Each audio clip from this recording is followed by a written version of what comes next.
saya akan menjelaskan materi tentang power and leadership.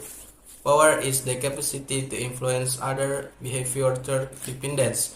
Power focus and downward influence and seeks ways to get other to do what is wanted to secure compliance. Meanwhile, leadership requires goal compatibility between leader and followers. Leadership emphasizes upward relationship and seeks answer on how to move forward together and what decisions should be shared. Materi ini menjelaskan tentang perbedaan antara power dan leadership. Power, kemampuan mempengaruhi perilaku orang lain dan berfokus pada kepatuhan.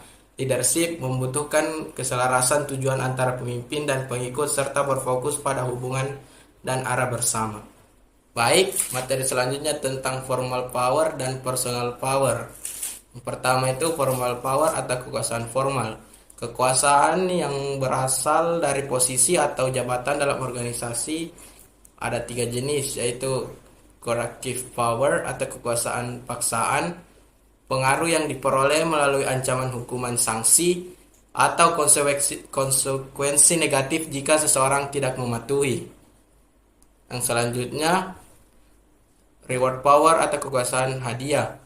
Kekuasaan berdasarkan kemampuan memberi imbalan seperti bonus, promosi, pujian, atau keuntungan lainnya. Yang ketiga itu legitimate power, kekuasaan sah. Kekuasaan yang datang dari jabatan resmi dalam organisasi sehingga orang mengikuti karena merasa pemegang posisi berhak memberi perintah. Yang kedua itu personal power atau kekuasaan personal. Kekuasaan yang berasal dari kualitas diri, bukan jabatan formal.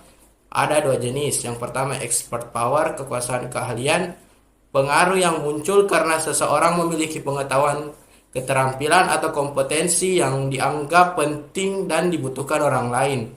Yang kedua itu referent power, kekuasaan keteladanan atau identifikasi. Kekuasaan yang muncul karena orang lain menghormati, menyukai, atau ingin mengikuti individu tersebut, biasanya dimiliki oleh pemimpin karismatik atau role model. Baik, materi selanjutnya tentang dependence. The most important aspect of power is that it is function of dependence. Dependence increases when the resource you control is important, scarce, and non-substitutable. Slide ini menjelaskan bahwa power muncul dari ketergantungan. Ketergantungan akan semakin besar jika seseorang menguasai sumber daya yang penting, langka, dan tidak dapat digantikan. Semakin bergantung seseorang, semakin besar kekuasaan yang dimiliki pihak lain. Baik, materi selanjutnya tentang influence tactic. Leadership is all about influence. An activity leader must know how to translate power into specific action. Research has identified 9 distinct influence tactics that leaders use to influence their supervisors, co-workers, or employees. Such tactics include legitimacy, rational procession, impersonal apples, consultation actions, personal apples, ingratitude, pressure, coercion. Slide ini menjelaskan bahwa dalam organisasi, pemimpin menggunakan berbagai strategi untuk mempengaruhi orang lain. Ada 9 taktik terpengaruh seperti rational procession, consultation, actions, legitimacy, pressure, dan sebagainya. Pemilihan taktik ini dapat menentukan keberhasilan mempengaruhi orang lain. Baik, materi selanjutnya tentang how power affect people. Power affect people in several cooperating ways. First, it makes individuals self-serving and potential more core by causing them to focus inward on their own interests rather than considering others' needs. Power also leads people to place their own interests ahead of others. goals as they begin to see relationship as tools to achieve their instrumental objective. Addictively powerful people become explicitly willing to take harmful action when faced with thirst to their power of direction, negative to any challenge to their competence. Finally, power cause of overconfident decision making as individuals become less likely to act in self reflection and more prone to making risky choice without considering potential consequence.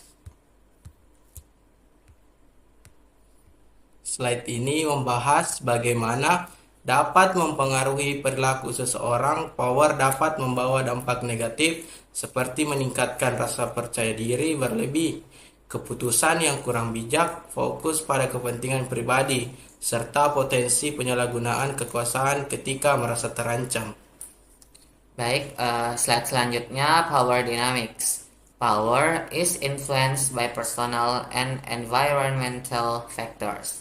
Individuals with strong moral identities and collectivist values are less likely to become corrupt, while those with high power needs and Machiavellian traits are more susceptible to corruption.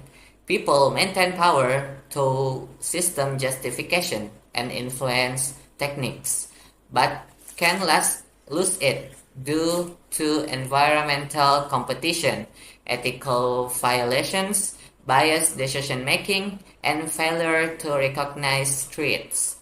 Ultimately, power is not permanent and depends on the complex interaction between personal characteristics, organizational factors, and external pressures. Pada slide ini menjelaskan bahwa kekuasaan dipengaruhi oleh faktor individu dan lingkungan. Kekuasaan bisa dipertahankan melalui pengaruh dan legitimasi, tetapi juga bisa hilang karena perubahan kondisi organisasi, pelanggaran etika, atau keputusan yang bias. Selanjutnya, sexual harassment, unequal power in the workplace. Sexual harassment, defined as unwanted sexual behavior impacting employment or creating a hostile work environment, is a critical workplace issue. Up to 52% of women and 43% of men report lifetime harassment, while 22% women and 7% of men experiencing it at work. Customer-facing sectors like accommodation, food service, and retail report over 25% of EEOC cases. The key driver is power imbalance, especially between supervisors and subordinates. Lack of effective controls and support organizational culture enable perpetrators to act with impunity. Pada slide ini membahas keterkaitan antara ketimpangan kekuasaan dan munculnya pelecehan seksual di tempat kerja. Kasus banyak terjadi karena pelaku merasa memiliki kuasa, terutama dalam lingkungan kerja yang tidak mendukung korban untuk melapor. Selanjutnya, political behavior. Essentially, organizational politics focuses on the use of power to affect decision-making in an organization, sometimes for self-serving and organizationally unsanctioned behaviors. For our purposes, political behavior in organizations consists of activities that are not required as part of an individual's formal role, but that influence or attempt to influence the distribution of advantage and disadvantage within the organization.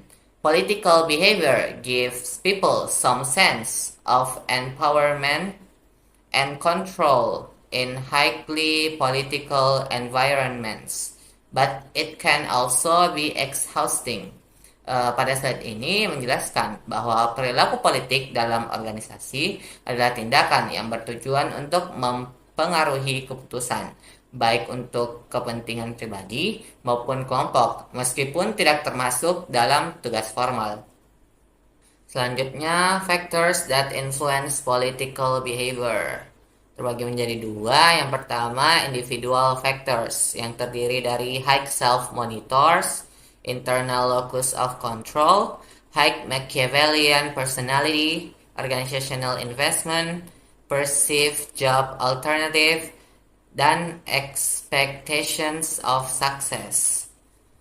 Yang kedua, organizational factor yang meliputi reallocation of resource, promotion opportunities, low trust, role ambiguity, unclear performance evaluation system, zero-sum reward practice, democratic decision making, high performance pressures, and self-serving senior managers. Pada slide ini menjelaskan faktor yang mempengaruhi perilaku politik, baik dari sisi individu maupun organisasi. Ketidakjelasan peran, kompetisi sumber daya, atau kesempatan promosi dapat mendorong seseorang bertindak secara politis. Materi terakhir yaitu how do people respond to organizational politics. In general, most people view politics in one of four ways. 1. As destructive and manipulative. 2. As a necessary evil. 3. As a useful strategy to get things done. And 4. As an immutable aspect of organizational life. When facing organizational politics, individuals exhibit two main behaviors. Voice involve employees expressing suggestions, concerns, or opinions about work issues, influenced by personality traits and workplace climate. Research shows voice positively impacts organizational performance and employee satisfaction. Silence, conversely, is withholding important feedback due to fear or unsupportive environments. While appearing as lack of influence, silence can actually harm both individuals and organizations by leaving critical issues unaddressed. Pada slide ini menjelaskan bagaimana individu bereaksi terhadap politik di tempat kerja. Ada yang memilih menyuarakan pendapat atau voice, dan ada yang memilih diam atau silence. Voice biasanya membawa dampak positif bagi organisasi, sementara silence justru dapat memperburuk masalah.